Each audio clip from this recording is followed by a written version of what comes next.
On va maintenant pouvoir passer à la vision politique d'Aristote, à sa philosophie politique. Et à nouveau, Aristote réfute entièrement Platon. Il réfute entièrement Platon quant à la multitude. Il pense que la multitude n'est ni ignorante, ni incapable de gouverner. Elle n'est pas aussi stupide que l'imagine Platon. La multitude n'est pas cette masse enfermée dans des chaînes sous une caverne à regarder des illusions, des ombres sur un.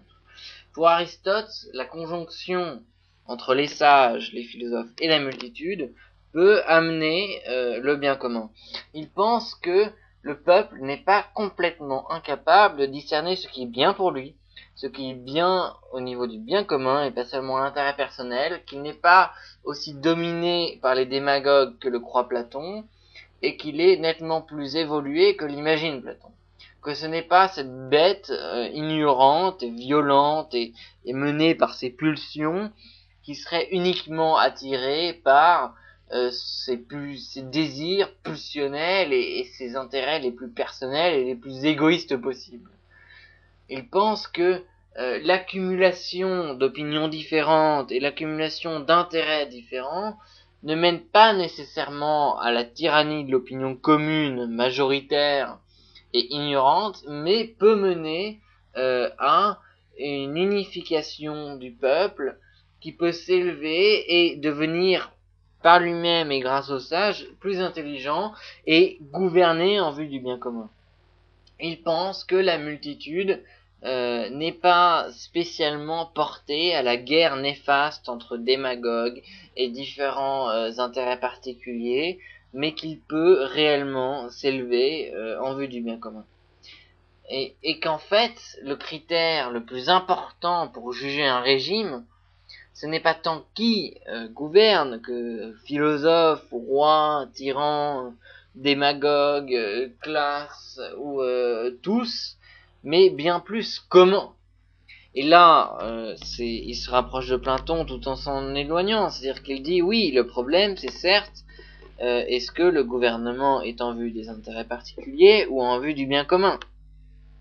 Mais ce problème n'est pas dépendant de qui gouverne, parce que pour Platon c'est simple, le philosophe gouverne forcément en vue du bien commun et le peuple gouverne forcément en vue des intérêts particuliers. Non.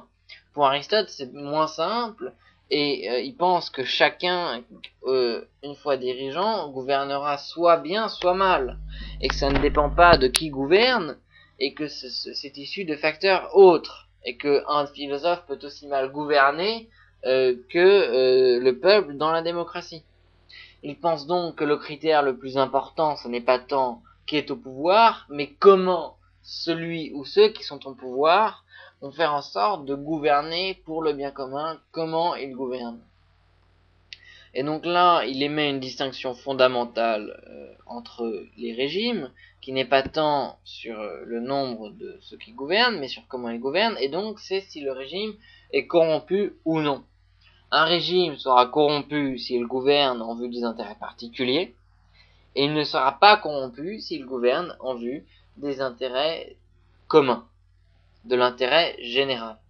Et donc on a cette idée que même un roi, qui n'est pas forcément un philosophe, peut gouverner en vue de l'intérêt commun. Et même un philosophe pourra gouverner en vue de son intérêt personnel. Et même une démocratie, un peuple pourra gouverner en vue de l'intérêt général. Et l'idée, c'est que le régime, sa définition importante, c'est donc bien pas tant qui gouverne, mais est-ce qu'il est corrompu ou non. Est-ce que une fois qu'il est au pouvoir, il est corrompu et donc gouverne uniquement dans son intérêt, ou bien est-ce qu'il n'est pas corrompu, il reste intègre et continue à gouverner dans l'intérêt général. Et ainsi, Aristote met en œuvre sa très fameuse classification des régimes, que nous allons pouvoir étudier immédiatement. On a en haut la distinction entre qui gouverne, avec le gouvernement d'un seul, le gouvernement d'une minorité et le gouvernement de tous. Et en second critère, donc le plus important, c'est corrompu ou non. Alors, le régime non corrompu sont appelés des républiques, que ce soit un, plusieurs ou tous. Et les régimes corrompus sont appelés des despotismes, que ce soit un, plusieurs ou tous.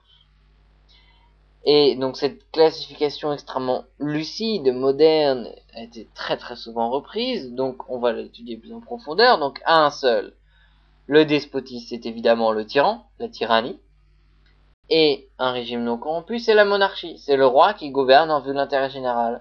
C'est la monarchie donc est une république quand le roi n'est pas corrompu et gouverne en vue de l'intérêt général. À plusieurs, le despotisme c'est l'oligarchie, c'est la classe qui gouverne en vue de son intérêt. Et l'aristocratie, c'est la république à plusieurs, c'est l'idée que la classe, les nobles, gouvernent en vue de l'intérêt général, aussi de tout le monde, et pas seulement de leur propre intérêt. À tous, eh bien, le régime corrompu, c'est la démocratie, c'est un despotisme, c'est le despotisme de l'opinion, c'est la tyrannie de l'opinion majoritaire et du peuple qui gouverne en vue de son intérêt particulier. Et lorsque ce régime n'est pas corrompu et que le peuple gouverne en vue de l'intérêt général, eh bien, c'est une république et c'est la république. C'est la république suprême.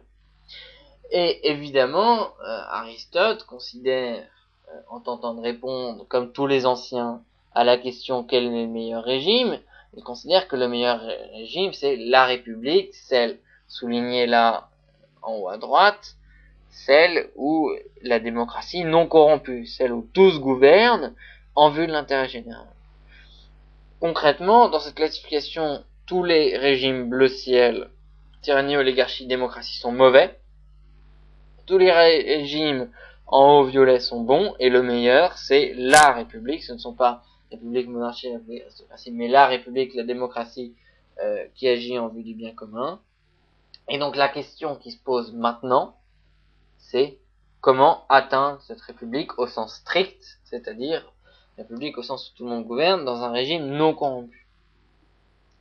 Et donc évidemment, Aristote a bien du mal à répondre à cette question, comment y parvenir, comment atteindre cette république au sens strict comme meilleur régime, et pour lui, il envisage qu'il faudrait éventuellement un élément, un événement qui fasse que d'un coup, le peuple se fédère, s'unisse, soit rendu plus bon et il arrive mieux à envisager le bien commun et son bonheur, et qu'ainsi, dans une conjonction entre sages et peuple, dans une démocratie, eh bien, on ait un régime non corrompu qui agisse en vue du bien commun où tous participent à l'élaboration de la loi, et donc ce serait en fait Athènes qui ne serait pas décadente, donc une cité, une démocratie qui ne serait pas décadente, qui ne serait pas corrompue, et donc c'est réellement cette théorie politique que met en œuvre Aristote avec une belle classification et l'idée qu'il faut absolument atteindre ce régime strict de république, une démocratie non corrompue par la conjonction entre sages et peuple qui fera un effort d'implication dans l'intérêt général. Voilà. Et donc c'est ainsi qu'on termine notre partie sur les anciens, avant de passer à présent sur la partie Moyen Âge et religion, où nous allons voir que ça va chambouler énormément ce monde prémoderne.